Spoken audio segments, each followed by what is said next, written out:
Bismillahirrahmanirrahim. Assalamualaikum warahmatullahi wabarakatuh. Anak soleha, hari ini kita berjumpa lagi ya bersama Ustazah Eka Pratika. Dan hari ini kita akan belajar tematik. Tema keberapa anak soleha?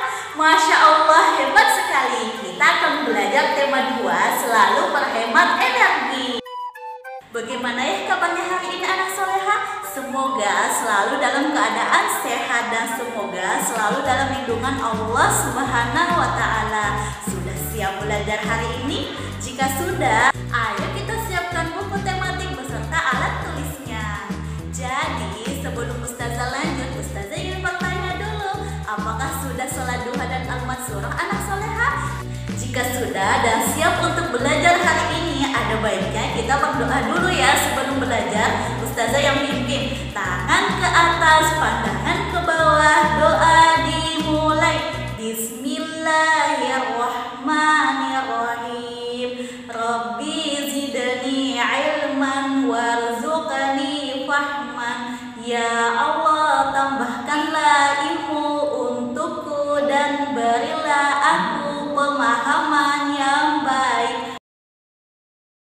Sudah berdoa anak soleha? Jika sudah, sebelum Ustazah lanjut materi, ada baiknya kita menyanyikan lagu yang berjudul Garuda Pancasila.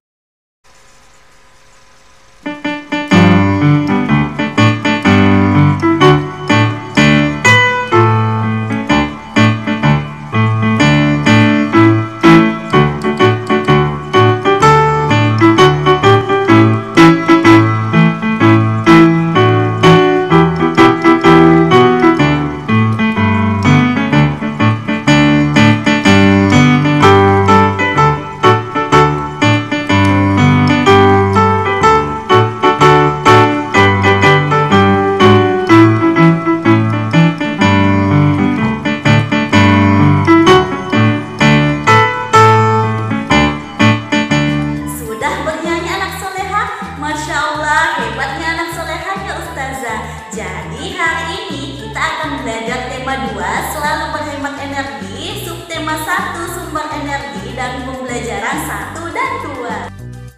Mengenai sumber energi berkaitan dengan hadis riwayat Imam Bukhari. Hadis ini menjelaskan bahwa ketika kita tidur, kita harus mematikan lampu, menutup pintu, merapatkan tempat air, menutup makanan dan minuman. Nah, dari sinilah kita diajarkan bahwa kita tidak boleh boros dalam penggunaan sumber energi. Adapun tujuan pada pembelajaran 1 yaitu yang pertama, kita dapat menentukan gagasan pokok dan gagasan pendukung dari teks visual. Yang kedua, kita dapat menjelaskan perubahan energi matahari.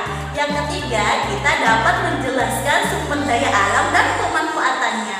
Pada pembelajaran kedua, yaitu yang pertama, kita dapat menjelaskan perbedaan hak dan kewajiban dalam kehidupan masyarakat.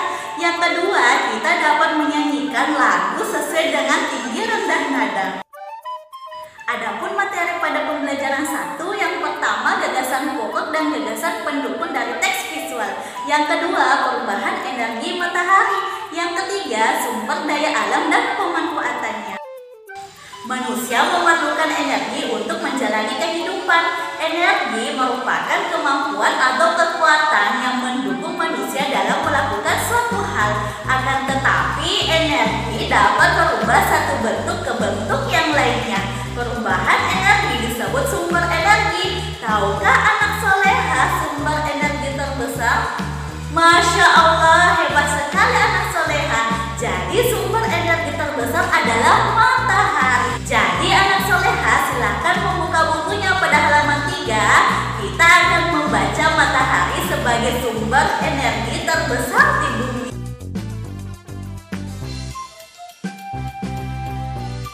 Sudah membaca anak soleha? Jika sudah, kita ingin menemukan gagasan pokok dan gagasan pendukung.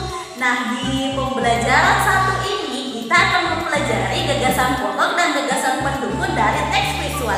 Apa sih yang dimaksud dengan teks visual? Silahkan diperhatikan baik-baik dan disimak baik-baik penjelasan Ustazah tentang teks visual. Teks Teks visual adalah teks yang cara penyampaiannya kepada orang lain menggunakan media yang dapat dilihat oleh indera penglihatan, misalnya gambar. Sekarang ayo perhatikan gambar pada video pembelajaran Ustazah ya. Di sini ada gambar cahaya matahari sebagai pembangkit energi listrik. Dari gambar tersebut kita dapat menemukan gagasan pokok dan gagasan pendukungnya. Jadi silahkan dibaca dan dipahami baik-baik ya anak soleha.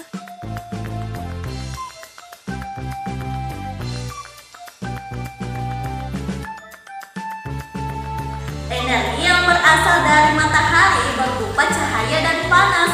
Semua makhluk hidup memanfaatkan energi matahari sesuai dengan kebutuhannya. Misalnya saja manusia memerlukan pakaian. Pakaian yang dicuci harus dijemur agar kering dan dapat dipakai lagi. Matahari tidak hanya mengeringkan pakaian, akan tetapi matahari juga berguna sebagai pembangkit listrik dan masih banyak lagi manfaat matahari bagi kehidupan makhluk hidup. Energi yang digunakan oleh makhluk hidup berasal dari alam. Segala sesuatu yang berasal dari alam dan dimanfaatkan oleh manusia untuk melangsungkan hidup disebut sumber daya alam. Sumber daya alam dibagi menjadi dua, yaitu sumber daya alam yang dapat diperbaharui dan sumber daya alam yang tidak dapat diperbaharui. Sumber energi yang dapat diperbaharui adalah sumber energi yang apabila kita gunakan tidak akan pernah habis. Contohnya matahari, angin, air, tumbuhan, hewan, dan masih ada beberapa sumber energi yang dapat diperbaharui. Sedangkan sumber energi yang tidak dapat diperbaharui adalah sumber energi yang apabila kita gunakan akan habis. Contohnya batu bara, emas, minyak bumi, gas alam, dan masih banyak lagi sumber energi yang tidak dapat diperbaharui. Sudah mengerti anak soleha pada pembelajaran pertama? Jika sudah mengerti, alhamdulillah ya. Jadi kita pindah pada pembelajaran kedua. Adapun materi pada pembelajaran kedua yaitu yang pertama perbedaan hak dan kewajiban dalam kehidupan masyarakat. Yang kedua menyanyikan lagu dengan memperhatikan tinggi rendah nada. Air sangat penting bagi kehidupan. Berbagai kegiatan manusia memerlukan air. Setiap warga negara memiliki hak untuk mendapatkan air bersih. Namun, kita juga memiliki kewajiban untuk menjaga dan melestarikan sumber air bersih. Ada yang tahu hak dan kewajiban itu apa anak soleha? Jadi, hak itu adalah segala sesuatu yang harus dimiliki dan juga didapatkan oleh setiap orang. Sedangkan kewajiban adalah sesuatu yang wajib dan harus dilaksanakan oleh setiap orang dengan penuh rasa tanggung jawab. Silahkan diperhatikan gambar anak soleha. Jadi gambar manakah yang menunjukkan hak? Masya Allah, benar sekali anak soleha. Jadi gambar yang menunjukkan hak adalah gambar A, karena kita bisa mendapatkan air bersih sesuai dengan keinginan kita. Selanjutnya, gambar manakah yang menunjukkan kewajiban? Masya Allah, benar sekali anak soleha. Jadi gambar yang menunjukkan kewajiban adalah gambar B. Meskipun kita mendapatkan hak kita, akan tetapi kita tidak boleh melupakan kewajiban kita ya. Kita harus menutup keran apabila embernya sudah penuh. Ada yang pernah menyanyikan lagu Niur Hijau anak soleha? Jadi Niur Hijau ini menceritakan tentang kekayaan alam yang ada di Indonesia. Nah, di sini kita akan menyanyikan lagu Niur Hijau dengan memperhatikan tempo dan tinggi rendah nada. Apakah yang dimaksud dengan tempo? Tempo adalah cepat atau lambatnya sebuah lagu. Sedangkan tinggi rendah nada dibagi menjadi 3. Ada nada rendah, ada nada sedang, dan ada nada tinggi. Nah, sekarang silahkan disimak baik-baik penjelasan Ustazah tentang nada rendah, nada sedang, dan nada tinggi. Silahkan diperhatikan baik-baik not angka yang Ustazah tampilkan. Nada rendah ketika ada titik di bawah angka, sedangkan nada sedang tidak ada titik. Nada tinggi ada titik di atas angka. Sudah paham anak soleha? Jika sudah, ayo kita menyanyikan lagu Niur Hijau dengan memperhatikan tempo dan tinggi rendah nada.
Jadi sekian penjelasan Ustazah untuk hari ini. Syukron sudah menyimak video pembelajaran Ustazah. Selamat belajar anak solehah. Lebih dan kurangnya mohon dimaafkan. Assalamualaikum warahmatullahi wabarakatuh.